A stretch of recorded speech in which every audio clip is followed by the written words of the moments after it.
acceleration. And so we're going to talk about equity. We can't focus on the bottom quartile students who need it the most, but we have to focus on all of our students. And we have to really come to an understanding of what students need and then create conditions for those needs to be met. So, when we think about identifying students, then old school, it was, let's look at test scores and see who needs it the most. Now, after the pandemic, we're talking about equity, ensuring success for all students. All means all.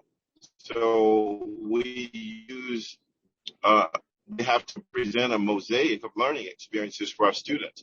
Those who need to be there for the experience, like a camp-like experience, those who need acceleration, those who are in the community whose parents are at work or working two jobs and there's no money for daycare, there's a place that you can come as well.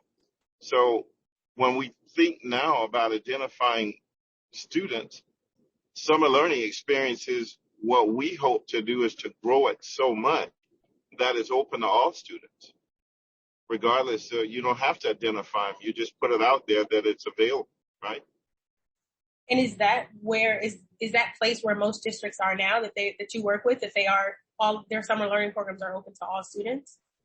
Well, not all at this point, but when we do the roadmaps, which we just completed, the 3-year roadmaps, you can clearly see each year growth in terms of the percentage of students who they want to attend the summer learning experience.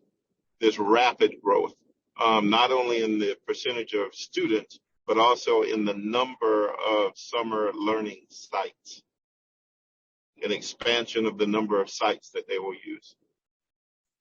And so for the districts who aren't quite there yet, for whatever reason, and by what I mean by there is having their summer programming be for all of their students, when they make the distinction about prioritizing students and recruiting students, are those districts that you work with, are they still going based off of the previous concept of summer learning where it is based on like the students who didn't hit those benchmarks?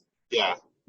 I think so. I think it's clearly a habit that many school districts and school district officials have, that you want to go help the person who's closest to the fire first and get them rescued.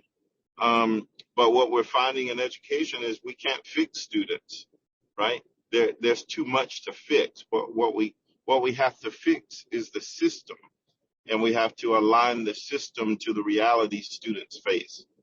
And I think part of what FHI 360 and DSLN is doing is it's a realignment or calibration of the systemic processes that we need to address in education.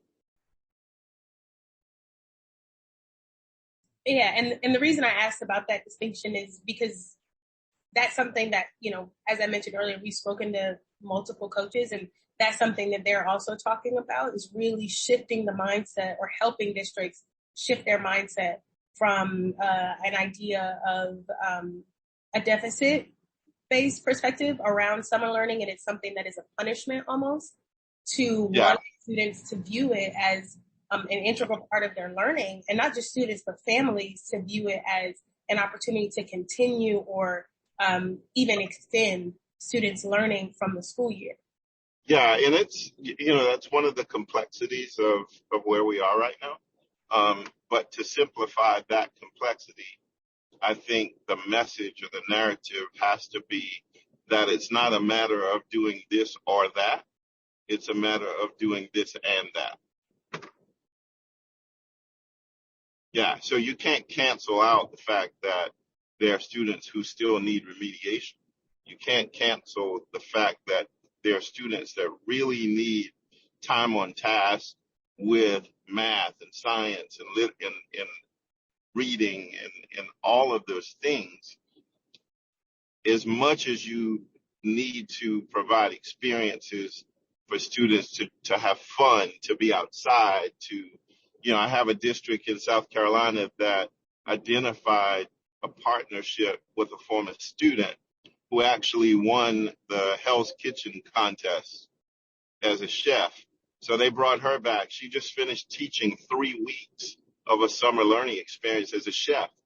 All the students had on their chef hats and chef outfits, and it was amazing.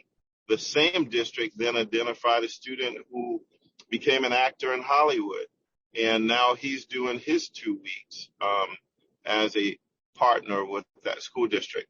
And so that has nothing to do with remediation as much as it has to do with fun and, oh my goodness, I want more of this, right? So that partnership strand that we highlighted early on in our work and help coach school districts in terms of how you develop trusted partners and how you expand your partnerships will help them to realize that they don't have to do all the heavy lifting themselves, that they are partnering with people to help them do the work.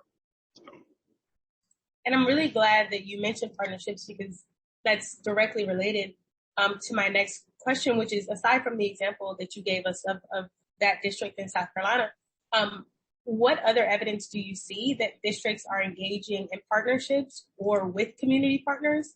And when I use partnerships, I would love to have us both think broadly about partnerships, not necessarily like formalized ones where they're working with another organization, but even like former students, like you mentioned, or family members or community members, wondering if you can point to, again, some more examples of how they are working with them, or even how districts engage with their. Sure.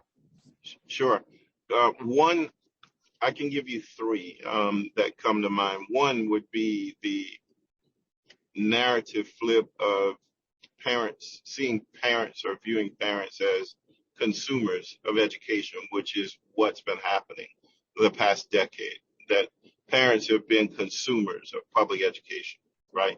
I want my child taught by this teacher. I want you doing this, that. So I think the work that we're doing with districts as coaches are helping them see the importance and the value of developing trusted relationships with parents as partners instead of consumers, right? And you think about the partnership development from the work that two of my districts are doing right now, that even when the school closes, say you have half-day summer school, you partner with churches and boys and girls clubs and YMCAs, that those kids are bused from the school to those places while parents are still at work. And there is collaboration on training of what to do when those kids get there, right?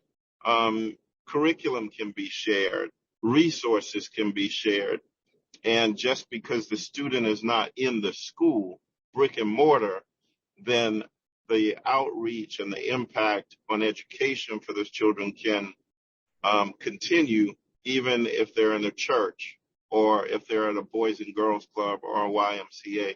I'm seeing a lot of that partnership collaboration work and even get better. It's becoming more defined, and it's reciprocal. The school district is winning, the partners are winning. Bible study, summer camps where churches are really helping to share the vision and mission of the school district because they become partners through this process. More parent involvement, more parent support.